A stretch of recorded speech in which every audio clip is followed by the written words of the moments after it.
Did you know by researching book reviews, you will be able to give a professional opinion starting with a metaphor to create a unique intro into a personal story ending in a prediction? That's what we discussed last week. This week, we are going to discuss successes, failures, company goals, transparency, research, facts, and stats. Let's begin. Successes will come and go. The biggest thing you have to remember in sharing your success is keeping it simple, real, and genuine. That allows you to prove that you, your brand, your service, or product are worth keeping in the eye of your audience or customer. So, the big thing you have to remember, you need to share a success. What is better than discussing a failure of a concept, thought, or circumstance that occurred?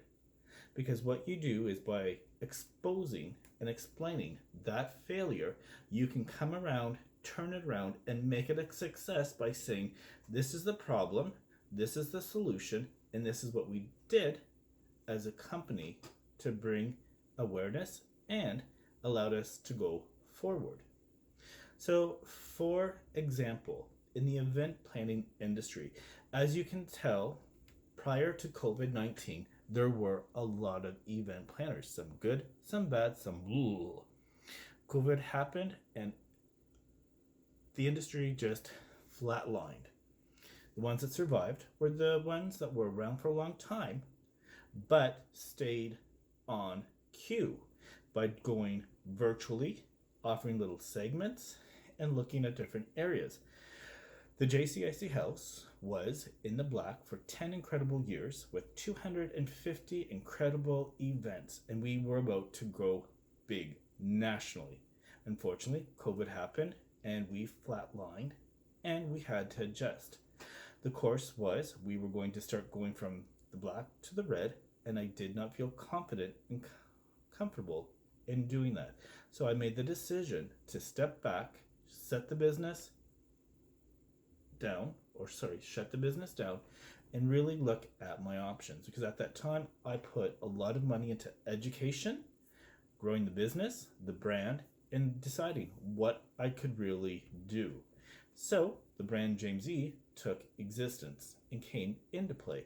And what we did was we looked at what worked, what didn't, and we came up with a solution. So right now, yes, you cannot do events, and I don't feel comfortable doing events virtually quite yet. However, the next best thing is taking the experiences that I've had and putting them into these wonderful little incubator sessions to stay real, focused, and helping you as well. Is that a success? I would say so. It's a win-win for you talking about successes. You have to make sure you discuss the failures and what not to do. By talking about your failures and what not to do, you're going to be real, genuine, and you're going to allow people to identify with you and know not to make the same mistakes as you did. By doing this, you're going to be personal. People are going to learn, admire, and trust you, your stories, and they're going to learn. You're going to grow your audience in your industry, and other people will actually pay attention, and you'll grow your brand, your awareness, your audience, and your reputation in other fields that may be indirectly to you and your business. Company goals are awesome. We all need goals to motivate us, to inspire us, to keep us on the straight and narrow, especially in this new reality from COVID-19. In order to grow, develop, and operate, you need to set goals personally and professionally on a daily, weekly, monthly, yearly basis in the field, industry, and where you want to interact with. So, for example, if there's an industry that you're looking at working in, but there's something indirectly related, you have to have a strict idea or goal in order to reach them. So, for example, Alexander Graham Bell, when he created the telephone, it was never his ambition to say, hey, I'm going to create the telephone. His ambition was to create a device that would allow the deaf community to communicate. That basically turned into what we know as the telephone. So by setting a goal, his goal was to reach this for communication. The outer, broader scenario was the telephone and telecommunications to what we have today. So by setting goals, small, working bigger, bigger, bigger is always crucial to you, your brand, your product, and your service, because it gives you direction. And without direction, we are all lost. And by having direction and goals, that will help with transparency. Transparency is similar to company goals. It is a form of open information, communication on your business that is relevant to your audience or your industry and what you want them to know about you and your products, your brand, or your service. You are in control of setting the transparency bar. Do you want to expose everything? Absolutely not.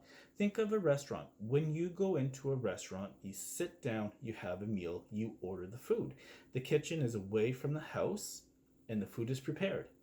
And it comes onto your plate and you think, oh wow, this looks fantastic. I'm sure if you saw how it was made, you would be like, no, that's not going to happen. So again, transparency can work in what you want to know and what you want your audience to know to get to the final product where they feel comfortable and confident, and you're still protecting your goals, your secret, and your assets. And being transparent will work for you in a very simplified area. So for example, with James E., right now we are focusing on where we're heading. And what we're doing is we created the Incubator program, and it is a step-by-step process, and we're looking at discussing concepts and content to help you, the viewer, grow your brand, your product, your service in your industry. And we're trying to be as transparent as we can. So what will work for us may work for you, or what works for you may work for us. Hence why we need that communication. So like us, add us, comment. For example, when you're talking about transparency, what you should share, what you shouldn't, research is a crucial element to your business, and that would be something you would not share. Because when you're going to research your target audience, you're going to research your product, your competitors, the industry, what's related to you directly and what's not indirectly. And if you share that material, then you're just opening it up to your competitors to take that information, grow, and beat you out of business. Research is always a crucial element, and the more you do your research, the stronger you will be, and you will be able to adjust yourself according to changes, demands, supplies, changes, as I said, directly and indirectly to you, professionally and personally. That will then allow you to focus on stats and facts. And facts and stats are another element you would not want to share. Why? Because it's all about pulling it together. By now, you will have concrete, factual information at your disposal that you have worked trying roughly different forms of content. You're going to learn what works for you and what doesn't work for you. You're going to see those results based on the numbers through your social media, your website, your interaction, your emails, your links. You're going to find it through your analytics. You're going to go to be able to find a new channel direction for your audience. You're going to find new creative ways to grow and develop, and you're going to be able to create a go-to source element. and by creating a go-to source element that will allow you to go right to a main source and then branch out so much easier based on what you have created through your content, your research that has been brought together for your facts and stats results. And again, this is something that would be not transparent to your competitors or something you would share to anyone else. This is something you want to keep to yourself. Pretty cool, huh? I would agree. So, until next time, be unique, be real, be you. I am Jamesy, and this is the Incubator.